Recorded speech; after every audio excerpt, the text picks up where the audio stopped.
សំដំបូងដែលយើងត្រូវការគឺសាច់ជ្រូកបងប្អូនអានេះគឺយើងប្រើជាសាច់ជ្រូក3ជាន់ច្រាំក៏បានឬក៏កិនដូចខ្ញុំអញ្ចឹងក៏បានដែរបន្ទាប់មកយើងមានជាពងមាន់ក៏បានពងទាក៏បានដែរនេះក៏ខ្ញុំដាក់ចំនួន2គ្រាប់យើងគោះវាដាក់ចានហើយវាយវាឲ្យបែកអញ្ចឹងមកគ្រឿងបន្ទាប់មកទៀតយើងមានជាម្ទេសខ្ទឹមសខ្ទឹមក្រហមផ្សិតស្អំជាមួយនឹងស្លឹកខ្ទឹមអីហ្នឹងខ្ទឹមសយើងប្រើ3-4 ក្រពើខ្ទឹមក្រហម2-3 កូនដុំតូចៗម្ទេសដាក់តិចច្រើនតាមចំណង់ចំណូលចិត្តហើយក្នុងនោះយើងបន្ថែមស្ករសបន្តិចដែរដើម្បីឲ្យយើងបុកទៅវាឆាប់ម៉ត់ល្អបន្ទាប់ពីបុកឃើញថាវាម៉ត់មិនល្មមហើយគឺខ្ញុំដាក់រឹសជីវ៉ាន់ស៊ុយអានេះបើសិនជាបងប្អូនមានដាក់មកប៉ុន្តែបើអត់មានក៏អត់អីដែរគ្រាន់តែថាបើសិនជាយើងដាក់អញ្ចឹងទៅវាធ្វើឲ្យក្លិនរបស់សម្លរបស់យើងនឹងកាន់តែឈ្ងុយល្អ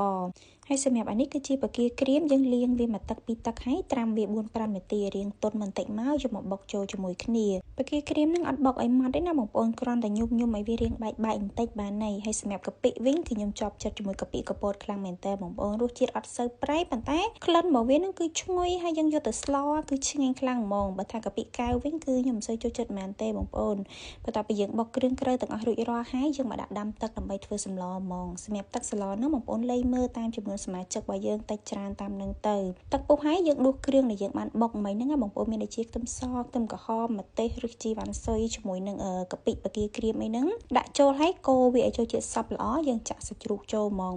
សម្រាប់សាច់ជ្រូកច្រាំនេះមិនបាច់ច្រាំឲ្យម៉ត់ពេកទេបងប្អូនយកតែដុំរៀងធំល្មមបានហើយសាច់ជ្រូកនេះគឺខ្ញុំប្រើចំនួន2ខាំកន្លះដាក់ចូលកូរឲ្យសាច់ជ្រូករបស់យើងឲ្យរាងបែកបន្តិចបាទខ្ញុំដាក់គ្រឿងសម្រាប់ទឹកត្រីគឺខ្ញុំដាក់ចំនួន2ស្លាបព្រាបាយម្សៅស៊ុប1ស្លាបព្រាកាហ្វេប៊ីចេង1ស្លាបព្រាកាហ្វេហើយចុងក្រោយគេនឹងគឺជាស្ករខ្ញុំដាក់តែមួយចុងស្លាបព្រាបាយទេដោយសារតែ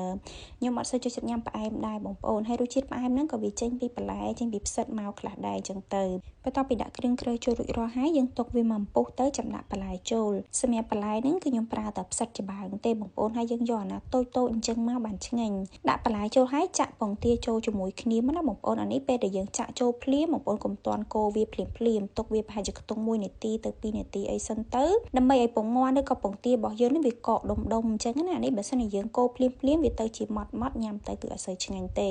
បន្ទាប់ពីដាក់បន្លែហើយនឹងពងទាចូលហើយគ្របវាប្រហែលជាខ្ទង់2នាទីដើម្បីឲ្យវាឆ្អិនបន្លែឆ្អិនពងទាអីសិនទៅគឺយើងអាចដាក់គ្រឿងក្រូចផ្សេងទៀតបានហើយអានេះដូចដែលបងប្អូនបានឃើញអញ្ចឹងពងទាគឺវានៅឡើងដុំអញ្ចឹងហ្មងពេលដែលយើងញ៉ាំប៉ះមួយម៉ាត់គឺឆ្ងាញ់ខ្លាំងមែនតើបន្ទាប់ពីឃើញថាផ្សិតហើយនឹងពងទារបស់យើងសាច់ជ្រូកអីឆ្អិនអស់ហើយចាំបងប្អូនភ្លក់មើលហើយថែមថយគ្រឿងសម្រាប់ខ្ញុំគឺត្រូវរសជាតិអស់ហើយបងប្អូនរសជាតិគឺខ្ញុំអត់យកប្រៃខ្លាំងទេខ្ញុំយករាងសាបមកល្មមផ្អែមមកល្មមអញ្ចឹងណានិយាយទៅតាមចំណង់ចំណូលចិត្តទេបងប្អូនចូលចិត្តមិនដាក់អញ្ចឹងមកហើយចុងក្រោយគេយើងបង់តែស្អំចូលជាមួយនឹងស្លឹកខ្ទឹមគឺរួចរាល់យើងអាចយកទៅញ៉ាំបានហើយស្អំបងប្អូនកុំឲ្យអត់ដល់សាឡននេះបើសិនជាអត់ស្អំគឺអត់ឆ្ងាញ់ទេបងប្អូនញ៉ាំទៅវារបៀបថាស្ទើអីមួយយ៉ាងអញ្ចឹង